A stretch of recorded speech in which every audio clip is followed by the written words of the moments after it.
Yo, what is going on, beautiful people? So for today's video, this one is called I Told Him I'm Pregnant and He Blocked Me. So this was a post that blew up on a social media website and it got a lot of traction, so I thought it would be a good conversation piece.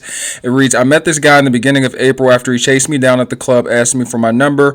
We began texting and eventually he asked me to come over and Netflix and chill, so I did because I literally had nothing else to do. To make a long story short, after we started doing the nasty in the middle of April and I just found out I'm pregnant Tuesday night after a missed period.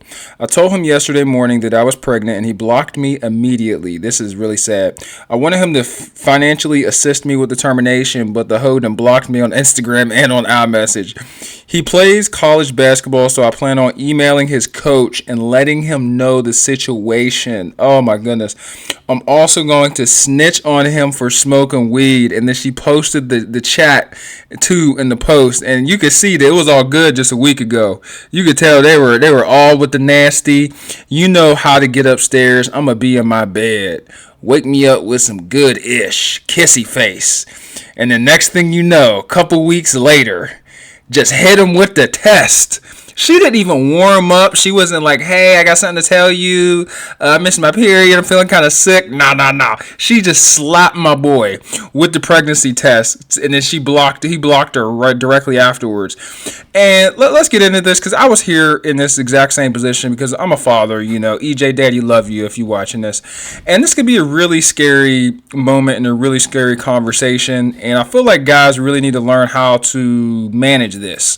Because I'm going to be honest with you, a lot of times when people are going to, dispose of the situation, and I'm not judging anyone either way, it's not my place to tell you what you should do with your body or with your life. But, a lot of times people want to dispose of the situation, y'all know what I mean, and getting the woman to get there to that point in general is almost impossible, and she was already there, right?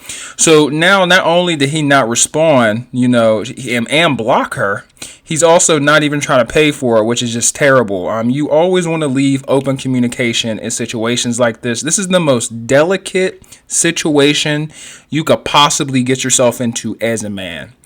And I always wanted to be a father, and this was a difficult thing for me to get through because I was so big on preparation. You know how it is in black families.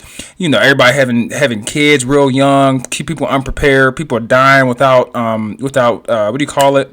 Trusts. People dying without leaving an estate and insurance. The black community, when they die, they just leave their kids debt. Or they leave them nothing at the very least. And maybe if you're lucky, you'll get a couple accounts that were overdrafted a couple $100. But in all seriousness, we don't have a lot to offer once we pass, which is sad, right? But I was like, I'm going to prepare. I'm not going to be like my father. I'm not going to be like my brother. I'm not going to be like and I ended up being just like them, kind of, except I'm there. I bust my behind. I work really hard. I'm there for my son. I love being a dad. Okay, it's one of the best things ever happened to me. But in order for me to get here, excruciating pain. All right, I'm talking crying behind the steering wheel every day, bro. Like, I was working 2 jobs for 9 months, 6 days a week, just working, and just crying behind the steering wheel because I wasn't prepared. So the only thing that I knew is that I needed to make as much money as possible before this baby comes, and everything worked out. I mean, I got a new job that paid more. I got 2 new jobs that paid more. I got 2 different positions at 2 different companies. I got a job working from home. Got myself a new car. I made all this stuff happen in such a short period of time by the grace of God so I could provide for my family. And I'm still out here hustling. It's not easy. Fatherhood is not easy, especially unexpected fatherhood. Like, that's a bitter pill you have to swallow. But if you're willing to play hide the pickle, you got to wrap it up, and that's kind of what happened with me. And I know my girl, she gonna press me when she see this, but we wasn't being safe, and I know I trust her, and that's not what I mean when I say being safe. But I took the safety guard off. I'm like, hey, you taking a pill? We good? good. She was doing good with the pill until she missed that one day, and it was all over. And to anybody out there, I know you trust your girl, you love your girl. Just don't. It's just not worth it. You might have a pill that doesn't work. She might have the one that goes inside her arm. It might not work that day. She might have the one that actually goes inside. It might not work. Nothing is 100%. So if you really want to keep, if you want to keep the power being in your hands, it's best to wrap it up, right? Because I was out here just spraying. Which I've been dating my girl forever, so it was not that big of a deal. The biggest obstacle was the lack of preparation. I thought I had 2 more years to establish my career and, do YouTube, although YouTube was not in the plans. I was just trying to figure myself out and figure myself out pretty much as a man because I was 25 years old, right? So I had to grow up really, really fast, and it worked out through excruciating pain and sacrifice. By the grace of God, it worked out, right? But that sounds great, from a person that came out on the other side, but telling that to a person that is just now getting this text, they're not hearing none of that, and it's sad. It's unfortunate. These type of text messages happen every day, bro. Every day someone's getting put in this exact situation. Both parties too, by the way, because I'm blaming him just as much as I'm blaming her, right? Because when you're in a relationship and you're playing hide to pickle, you need to make sure that you're taking as many safety precautions as possible and not just going raw, because you're rolling the dice and it's never worth it because the consequences are crazy. Like, you know what I'm saying? Like, I have a car seat in the back of my car, guys. Like, I got binkies everywhere, baby bottles, it's cray. Action figures, Legos, it's wild. But I love being a dad. I always wanted to be a dad. My son is beautiful, and I made my child with a woman that I always wanted it to have. Like, I knew that when I met this woman, I was like, I don't want to have kids with nobody else, and my little boy is so beautiful, man. But yeah, man, fatherhood, man. Dude blocked her. His life is about to get thrown away because of how he treated her. And me and my girlfriend, I'm not going to sit here and cap.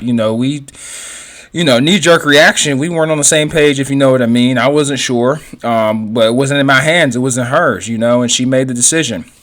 She made the decision to keep him. She was like, yeah, there's no decision making. We're not thinking about it. There's no weighing our options. Like, we're having a son, so get ready, because once that baby is inside of her, they start to build a bond immediately. This is a very delicate subject, which I don't think many people realize until you see it, and until you're involved. You don't realize it, because I got to see it develop day after day, and it only gets stronger. And if you aren't a situation where it's kind of a jump ball situation where it's in the air, you want to treat this situation, whether you agree or disagree, as delicate as possible. You want to be supportive regardless of the situation. And you want to treat her nice, because don't get it twisted. Whether it's a hookup, a relationship, it could be a marriage, okay? If y'all fall out over this and y'all break up, she will put you on child support. It is what it is, and you need to have these conversations if you're in a relationship about what would happen if she were to get pregnant. Luckily, we had these conversations, so I knew that she wouldn't crush me if I held my end of the bargain. So the boy's out here hustling, working 2 jobs, out here taking care of himself, working on his personal development. I'm in the gym, but I got a YouTube channel for me to make some extra money. I'm on my ish, I'm out here grinding. That's what I do. I'm a grinder. If you are a grinder, please hit the like button and sub. But yeah, man, like, you gotta be on your stuff, and that's kind of what it takes to be a father. It takes a lot. It really, really, truly does. And if you want to be the head of household, if you want to be dad, this is kind of the stuff that comes with it. I don't think that she should have went this far yet. But I feel like, as far as like contacting the coaches and everything, but I can, like, once again, I can't tell her how to respond. He blocked her. Y'all can't be doing this. You got to take care of your responsibilities. Let me know what you guys think in the comment section below, man. College basketball player impregnated a chick. He approached her and everything. They were playing hide to pickle, and they don't have a baby on the way, obviously, because they about to get rid of the situation, right? Which I have no opinion on that, because I don't bash people for what they do with their lives, and as long as you're not, it's your business, man. It's your business. You're not telling me what to do with my life. I don't tell you what to do with yours. I just know the fatherhood is lovely. Anybody that Anybody that is a new unexpected father, please send me a message in my comment section if you have any questions on what I did, on how I overcame that, how I got past that, because it's a big pill to swallow, man. You don't have control over it, and if it's a surprise, you just wake up one day and you're a father, man. Extra responsibilities, dropping the kid off at daycare, figuring out how to pay for daycare. It's a lot, man. It's a wild trip. You got to work together. You have to work together. The baby mama, baby daddy stuff has got to end. That can't be a thing anymore. I hate that the black community even uses this, dynamic, but it's more so a co-parent allegiance. You're coming together and you're like, no matter what happens in life, we are here for each other. And now that was what we told each other too. It doesn't matter if we're together, broke up, married, divorced. This little boy is our top priority. We are family. Even if we are not in a relationship anymore, we are still family. You're dad, I'm mom. We're going to do this. Our child is going to thrive, and we're going to put them in a great environment. And, I didn't have the best, my sister did the best I could, the best she could. She raised me. She's practically my mom. I had an interesting set of circumstances in my life. It was not normal. Okay. I did not get the silver spoon. Neither did my girls. Okay. And neither did my girlfriends. Her childhood was not necessarily ideal or orthodox. She also did not get the silver spoon. She got the wooden spoon. So, it happens. It's not funny, but a lot of us, this is the reality of a lot of people these days, and you've got to make good, positive decision making to make sure that your family is good, to make sure that your family doesn't fall apart, to prevent struggle. It's tough. It's hard. If it was easy, everybody would do it. That's why families aren't popular anymore, because it takes work. You have to come together and put your pride away. You might have to sell your bike. You might have to sell your sports car. You might have to stop smoking gas. You might have to stop being in these streets. You know what I'm saying? Running with the homies or running with your homegirls, having a hot girl summer. It takes sacrifice.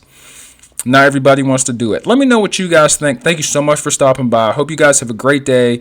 And this has a large part to do with mental health. It's a very important part of our lives, whether we like it or not. Family is important. One of your biggest support systems is your family. Right after that is your friends. And then maybe third, I would consider maybe business relationships. But even those aren't really real relationships, because the second they can no longer benefit, they shut the door in your face. Second the money stops flowing, the phone stops ringing. That happens sometimes with friends and family too. So don't think that they're the exception. Nobody's perfect. It's life. We're just trying to get through it and look good while doing it. You guys have a good day, man. Thanks for rocking with me, y'all. Peace.